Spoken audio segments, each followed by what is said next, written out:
Good morning class. चलिए आज determinant का प्रॉपर्टीज़ पढ़ेंगे हम लोग, उसके कुछ थ्योरम पढ़ेंगे। इससे पहले वाले में डिटर्मिनेंट कैसे निकालते हैं ये बता दिया है। अब इस क्लास में हम डिटर्मिनेंट की कुछ प्रॉपर्टी पढ़ेंगे। इसकी प्रॉपर्टी का मेन यही यूज़ है कि सिंप्लीफाई करना, मतलब जो डिटर्मिनेंट अगर कोई ए दिया हुआ है, कोई ए मैट्रिक्स दी हुई है, मेनली 3 ऑर्डर के लिए ही रहती है ये प्रॉपर्टी, तो उसको थोड़ा और सिंपल बनाना ताकि जल्दी सॉल्व हो जाए। सिंपल बनाने के लिए प्रॉपर्टी यूज़ होती है, ठीक है। क्योंकि अगर नंबर यहाँ पे बहुत ज़्यादा रहेंगे तो फिर पूरा मल्टीप्लाई करने में बहुत लेंथी हो जाएगा, तो उसी को और पहले सिंपल बनाना फिर उसके बाद सॉल्व करना, एक तरह से इसी के लिए ये प्रॉपर्टी यूज़ होती है। पढ़ेंगे तो खुद समझ में आ जाएगा।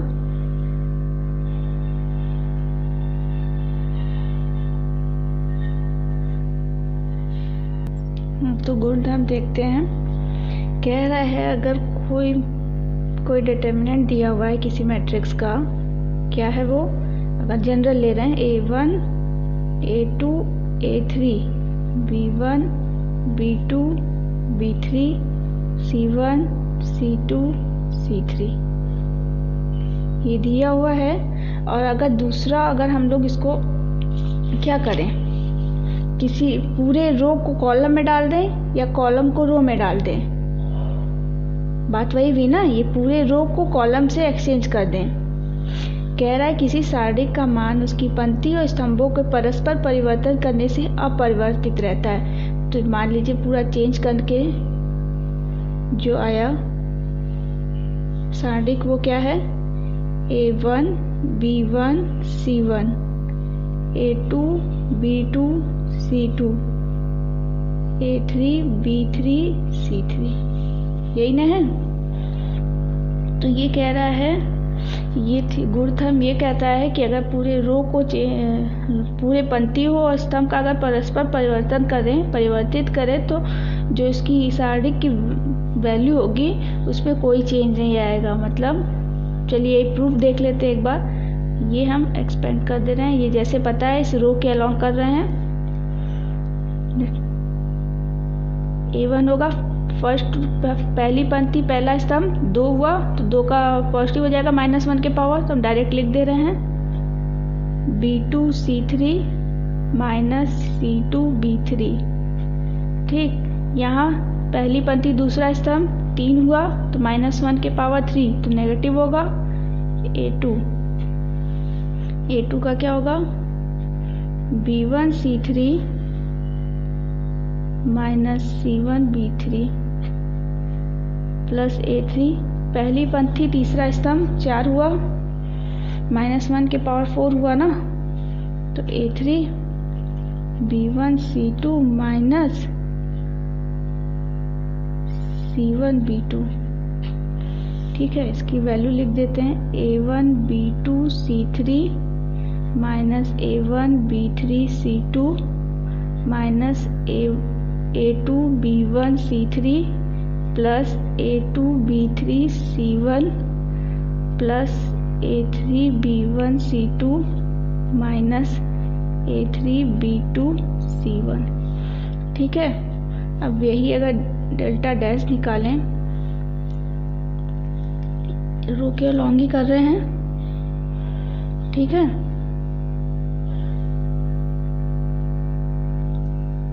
या सिंपली हम इसके अलोंग कर दे रहे हैं C1 के, ये C1 है ना, ये R1 के हिसाब से क्या है, अब C1 के हिसाब से करेंगे तो पहली पंक्ति पहला स्तंभ 2 होगा तो पॉजिटिव होगा A1। अब ये वाला पहली पंक्ति, ये पहली पंक्ति हटा देंगे, पहला स्तंभ हटा देंगे तो यही बस बचेगा, तो B2 C3 C2 B3। ठीक, फिर A2 लिखेंगे, इसके साथ साइन क्या होगा, दूसरी पंक्ति पहला स्तंभ 2 + 1 3 तो नेगेटिव होगा। A2 के बाद ये वाला दूसरी पंक्ति हटाएंगे, पहला स्तंभ हटाएंगे तो ये और ये बचेगा बस। तो वही उसका डिटरमिनेंट निकालें।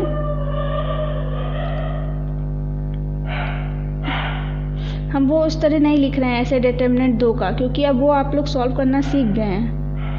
B1 C3 minus C1 B3 plus A3 plus क्यों होगा, पहली तीसरी पंक्ति पहला स्तंभ 3 + 1 4, तो -1 का 4 हो जाएगा। अब ये हटेगा तो बचेगा क्या, ये B1 C2 minus C1 B2। ये क्यों किया, क्योंकि ये देखें ये लिखने का फ़ायदा नहीं होगा, फिर नहीं तो सॉल्व करना पड़ता अगर दोनों रो से करने लगते तो ये वाली वैल्यू क्या आ रही है, सेम आ रही है ना। यही है गुणधर्म कह रहा है कि जब भी किसी का सारणी अगर उसका रो कॉलम अगर हम लोग बदल दें, रो की पूरे रो, जैसे पहला रो पहले कॉलम में डाल दें, दूसरा रो दूसरे कॉलम में, तीसरा रो तीसरे कॉलम में, तीन ही की बात कर रहे हैं। परस्पर परिवर्तित यही होता है ना, स्तंभों का परस्पर परिवर्तित, मतलब पहला रो पहले कॉलम में या पहला कॉलम पहले रो में, बात तो वही हुई ना। तो उसके डिटरमिनेंट में कोई चेंजेस नहीं आएंगे। एक क्वेश्चन करके देख लेते हैं। जैसे कोई दिया हुआ है 1 3 1 0 7 0 7 1 0 1 1 1 2, इसका देखिए क्या होगा डिटरमिनेंट। और जो दूसरा वाला निकल रहा है वो क्या कर रहे हैं, रो कॉलम में बदल दे रहे हैं। 1 0 0 3 7 1 1 1 2।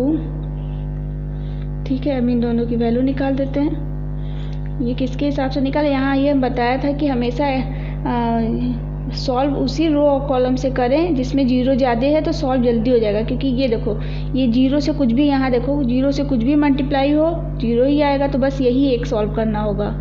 तो पहला रो पहली पंक्ति पहला स्तंभ, तो -1 के पावर 2 × 1, और डिटर्मिनेंट क्या बचा 7 1 1 2, और बाकी सब जीरो हो गया। तो इसकी वैल्यू क्या आई, 7 2 14 -1 12 आई। अब यहाँ देख लें, इसमें भी किसके हिसाब से सॉल्व कर रहे हैं हम, यहाँ लिख दे रहे हैं हम, कन्फ्यूज़न हो, C1 से कर रहे हैं हम, यहाँ R1 से कर रहे हैं हम, क्योंकि R1 में ज़्यादा जीरो है। तो 1 -1 के पावर 2 × 1 × डिटरमिनेंट क्या बचा 7 1 1 2, वही आएगा 12। तो यही चीज़ कह रहा है, इसमें कुछ वो नहीं, कभी कभी ज़रूरत पड़ती है तो उसके लिए है कि आप इसका गुणधर्म आपको याद रहना चाहिए। दूसरा गुणधर्म देखते हैं क्या कहता है।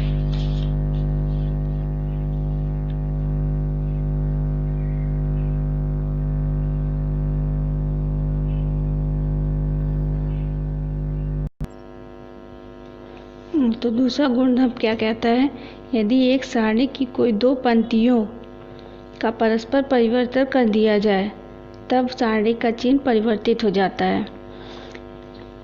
देखिए क्या कहना चाह रहा है, अगर कह रहा है कोई सारणी दिया हुआ है A1 A2 A3 B1 B2 B3 C1 C2 C3, और दूसरा सारणी कैसे आ रहा है,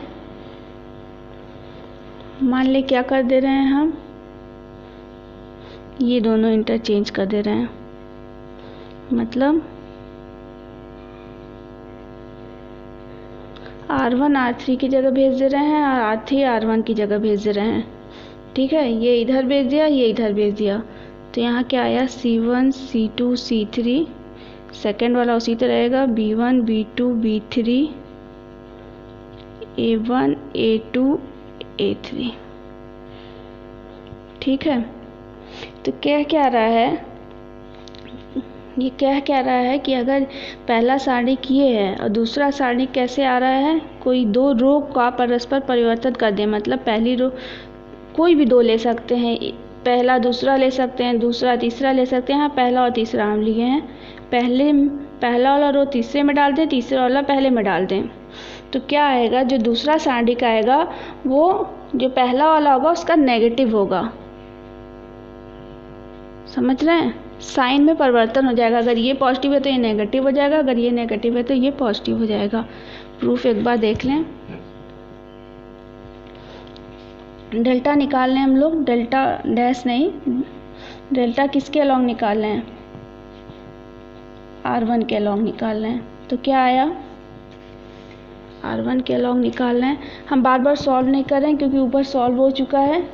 तो आएगा A1 B2 C3 minus C2 B3, ऊपर निकाला था इसलिए नहीं लिख रहे हैं बार बार, B1 C3 minus C1 B3 plus A3 B1 C2 minus C1 B2, यही निकाला था ना।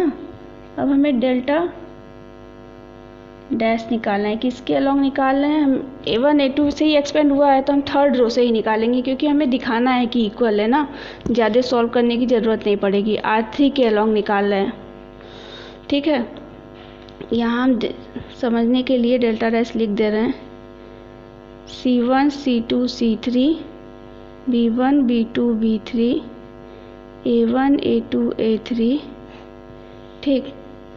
देखिए तीसरी पंक्ति पहला स्तंभ 3 + 1 4 तो पॉजिटिव होगा A1। और बचा क्या, ये हटा देंगे, ये हटा देंगे, तीसरी पंक्ति हटा दिए, पहला स्तंभ तो ये बचा ना, इसका डिटर्मिनेंट निकाल दें। तो क्या आएगा, C2 B3 minus C3 B2, ठीक। अब A2 लिखेंगे, तीसरी पंक्ति और दूसरा स्तंभ 3 + 2 5 तो माइनस हो जाएगा। और ये लिखेंगे क्या, ये हटा देंगे, ये हटा देंगे, तो क्या बचा, ये बचा और ये बचा। इसका निकाल दें सारणिक, C1 B3 minus B1 C3। अब यहाँ देखें तीसरी पंक्ति तीसरा स्तंभ पॉजिटिव होगा तो A3, ये हट जाएगा, ये हट जाएगा, सिर्फ ये बचेगा। तो क्या बचेगा, C1 B2 minus B1 C2। अब ये देखें, अगर यहाँ हम नेगेटिव कॉमन लें, क्यों ले रहे हैं देख लेंगे खुद, A1 तो क्या हो जाएगा, ये इधर चला जाएगा, C3 B2 हो जाएगा माइनस C2 B3 हो जाएगा। इसके बराबर करना चाह रहे हैं ना, यहाँ B2 पहले है तो माइनस लेंगे, माइनस तभी ना कॉमन, तो ये इधर आएगा, इसमें इसको A2 ही रहने दें, अंदर वाला कॉमन ले रहे हैं हम, तो B1 C3 आ जाएगा माइनस C1 B3 हो जाएगा प्लस A3, ये कॉमन लिए -1 बाहर तो ये इधर पहले आ जाएगा, -1 C2 माइनस C1 B2। क्यों लिए, क्योंकि हमको ऊपर से दिखाना है। तो यहाँ से क्या मिल रहा है, डेल्टा डैश की वैल्यू माइनस ऑफ डेल्टा। यही बोल रहा है सारडी कि कोई भी दो रो का परस्पर परिवर्तित करेंगे तब उसकी जो सारणी का चिन्ह होगा वो परिवर्तित हो जाता है। अगर वो पॉजिटिव है पहला तो दूसरा नेगेटिव हो जाएगा, अगर नेगेटिव है तो पॉजिटिव हो जाएगा। ये रूल स्तंभ के लिए भी है, इसलिए ब्रैकेट में स्तंभ भी लिखा है। अगर दो स्तंभ का परिवर्तन करेंगे, जैसे इस तरह CI CJ कर सकते हैं या RI RJ करते हैं, IJ कुछ भी ले सकते हैं, ठीक है। लेकिन कभी भी CI RI नहीं कर देंगे RJ से, समझ रहे हैं, ये कभी नहीं करेंगे। रो कॉलम का परस्पर परिवर्तन नहीं होगा, सिर्फ रो का होगा, कॉलम का होगा, स्तंभ और पंक्ति, ठीक है। चलिए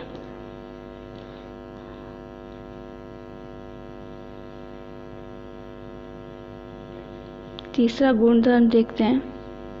तीसरा गुणधर्म क्या कहता है,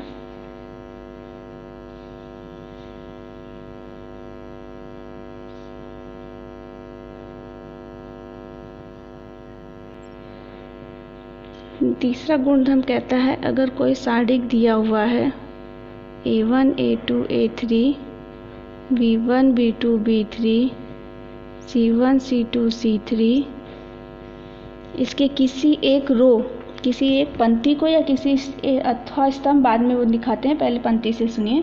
किसी एक पंक्ति को के प्रत्येक अव्यय को एक अचर k से गुणा करते हैं तो उसका मान भी k से गुणित हो जाता है। इसका मतलब ये है कि दूसरा सारणी कैसे मिला है हम लोग को। मान लें हम लोग R1 में क्या किया, k टाइम मल्टीप्लाई करके लिख दिया, तो k time of A1, k time of A2, k time of A3 होगा। ये ऐसे ही रख दें।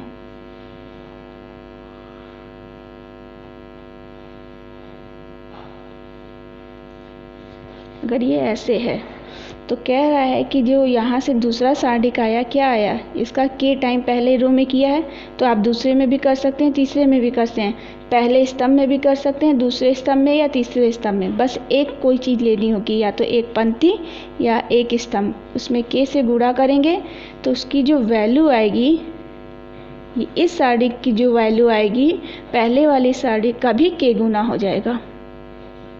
समझ गया? ये हेल्प मिलेगी। कभी कभी होता है ना कि सारणी दिया हुआ है, इसकी वैल्यू पूछेगा और ये वैल्यू दी रहेगी, तो सिंपली सॉल्व नहीं करेंगे, इसकी वैल्यू से निकाल लेंगे। इसकी वैल्यू से क्या करेंगे, इसका पहली पंक्ति k का गुणा है तो इसका k से इसके पूरे वैल्यू को k से गुणा कर देंगे, तो इसका आंसर आ जाएगा। ठीक है, ये काम आप लोग करेंगे। प्रूफ इसका देखिए क्या करेंगे। दोनों का R1 के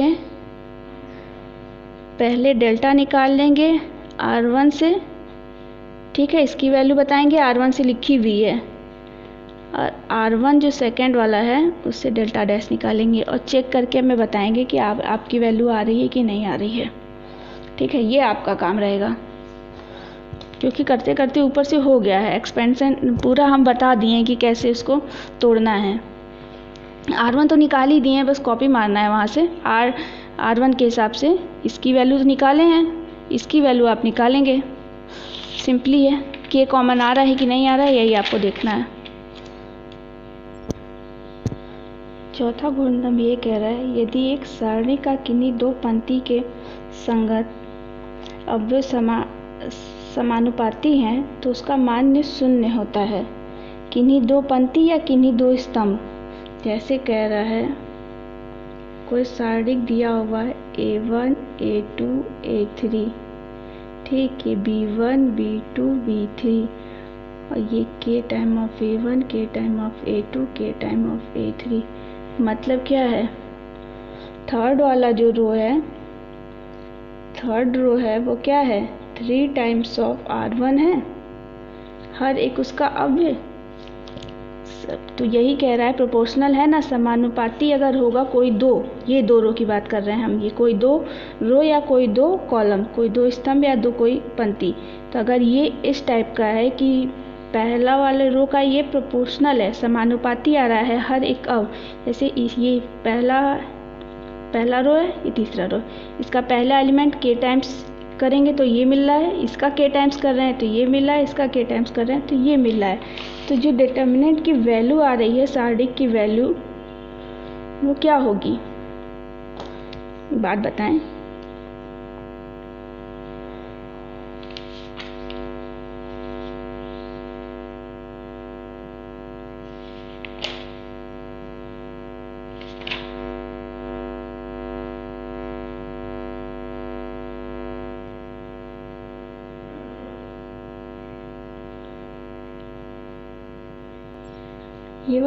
ये वाला गुणधर्म देखने से पहले ये वाला गुणधर्म छूट गया था, वो पहले देख लेते हैं।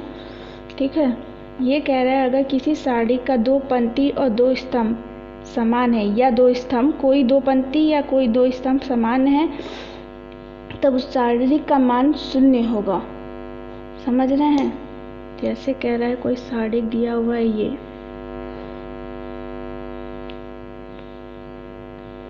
क्या दिया हुआ है, मान ले 3 2 3 2 2 3 3 2 3, ये दिख रहा है। R1 जो है और R3 बराबर हैं कि नहीं बराबर हैं, तो इसकी वैल्यू निकालें अगर हम लोग 3 3 2 जा 6, 3 माइनस 3 3 जा 9, -2 2 3 जा 6, -9 +3 2 2 जा 4, -6, तो क्या आया -6 माइनस माइनस प्लस, यहाँ 3 2 जा 6, कुछ गड़बड़ कर दी, यहाँ 3 3 जा 9 होगा, गड़बड़ यहाँ की है, 3 2 जा 6 होगा, 3 2 जा 6 होगा, 3 2 जा 6, 3 2 जा 6, तो यहाँ तो 0 हो जाएगा, यहाँ +6 हो जाएगा, और यहाँ -6 हो जाएगा, +3 -2, तो वैल्यू 0 आ जाएगी। यही कह रहा है अगर दो कोई सारिक दिया हुआ है, इन जनरल अगर देखें A1 A2 A3, B1 B2 B3, A1 A2 A3, A1 A2 A3, तो क्या हो रहा है, अगर हम लोग यहाँ से R1 R3 एक्सचेंज कर दें, तब जो दूसरी वैल्यू आएगी सारिक, वो क्या होगी, सेम ही ना होगी, क्योंकि ये देखो A1 A2 A3 होगा, वही रहेगा, B1 B2 B3 रहेगा, B1 B2 B3 रहेगा, यहाँ भी A1 A2 A3 ही रहेगा। मतलब अगर हम ये वाला थ्योरम जो यूज़ किए थे हम लोग इससे पहले कि किसी दो पंक्ति का परस्पर परिवर्तन करने पर उसकी वैल्यू क्या हो जाती है, माइनस ऑफ पहली वाली सारिक की वैल्यू हो जाती है। यही ना कह रहा था कि कोई भी सारिक की अगर किसी किन्हीं दो रो का परस्पर परिवर्तन कर दें तो उसकी जो सारिक की वैल्यू आएगी वो क्या होगी, नेगेटिव ऑफ जो पहले वैल्यू थी। तो जो दूसरा सारिक आया वो तो पहले ही की तरह है, A1 A2 कोई चेंज नहीं हुआ है, तो यही लिखे हुए हैं। तो कोई भी सारिक अपने नेगेटिव के बराबर कब होगी, जब वो सारिक की वैल्यू 0 होगी तभी ना। कोई भी नंबर अपने नेगेटिव के बराबर कब हो सकता है, 0 होगा तभी ना। तो यही चीज़ कह रहा है कि सारिक कोई भी दो पंक्ति या दो स्तंभ अगर समान है तो सारिक की वैल्यू क्या होगी, 0 होगी। यहाँ पे दो स्तंभ भी ले सकते थे, अगर दो स्तंभ भी समान रहेंगे तो सारिक की वैल्यू बस एक बार देखने ही से अगर दिख गई कि समान है तो 0 कर देंगे। तो इसी का एक्स्ट्रा पार्ट है ये गुणधर्म कि अगर किसी दो पंक्ति के संगत समानुपाती हैं तब उसका मान 0 होगा। ये देखें, ये वाला हम लोग पढ़े थे अभी थ्योरम, इससे गुणधर्म पढ़ें कि कोई भी पंक्ति का अगर हर एक एलिमेंट को k से गुणा करेंगे तो जो आंसर उसकी होगी वो k टाइम ऑफ क्या होगा, मान लें अगर ये कोई पहले से दिया हुआ है A1 A2 A3 B1 B2 B3 C1 C2, एक मिनट ऐसे लिख देते हैं, ये इसकी वैल्यू क्या होगी, k time of A1 A2 A3 होगी, B1 B2 B3 होगी, और ये A1 A2 A3 होगी। यही बोला था ना कि किसी भी सारिक को किसी भी एक रो, किसी भी एक स्तंभ या किसी एक पंक्ति को k से गुणा करेंगे तो उसकी जो वैल्यू आएगी वो k टाइम ऑफ उस सारिक की वैल्यू आएगी। तो k टाइम और सारिक की वैल्यू हम डेल्टा से लिखने पूरा लिख दिया। अब यहाँ से देखें कि कोई भी दो, ये R1 और R3 समान है कि समान है, तो 0 होंगे, अभी पढ़ा, इस वजह से ये 0 होंगे। या ऐसे ही समझ लें ये वाला इसमें आ जाएगा, इसकी वजह से ये प्रूफ हो रहा है। तो यही कह रहा है अगर कोई दो पंक्ति या कोई दो स्तंभ के अव्यव समानुपाती हैं तब उसका मान 0 होगा। कैसे 0 होगा अभी बताया हमने कि कैसे 0 आ रहा है। तो एक के बाद एक गुणधर्म एक दूसरे से जुड़े हैं, नए नए फॉर्मूले बता रहे हैं। तो कभी भी ऐसा दिखेगा तो कोई भी सारिक जिसमें कोई दो पंक्ति या दो स्तंभ उसके क्या है, उसके एलिमेंट क्या हो, किसी एक नंबर के मल्टीपल में हो, किसी एक नंबर के मल्टीपल में हो तो उसकी वैल्यू 0 आएगी। ठीक है। आज के लिए इतना ही करते हैं। ये बुक में आप लोग के इसके साथ एग्जाम्पल दिया होगा, हर गुणधर्म के नीचे आप लोग वो एग्जाम्पल सॉल्व करेंगे और समझने की कोशिश करेंगे। वो एग्जाम्पल हमने नहीं कराया है क्योंकि वो सारणिक निकालना बताया हुआ है। अब सारणिक निकालना दोबारा हम नहीं बताएंगे। इससे क्या होगा, आपका थ्योरम भी याद हो जाएगा, ये गुणधर्म भी याद हो जाएगा और वो सारणिक की वैल्यू निकालना भी प्रैक्टिस हो जाएगी। इसलिए ये चारों के साथ जो एक एग्जाम्पल दिया हुआ है वो आप लोग सॉल्व करेंगे।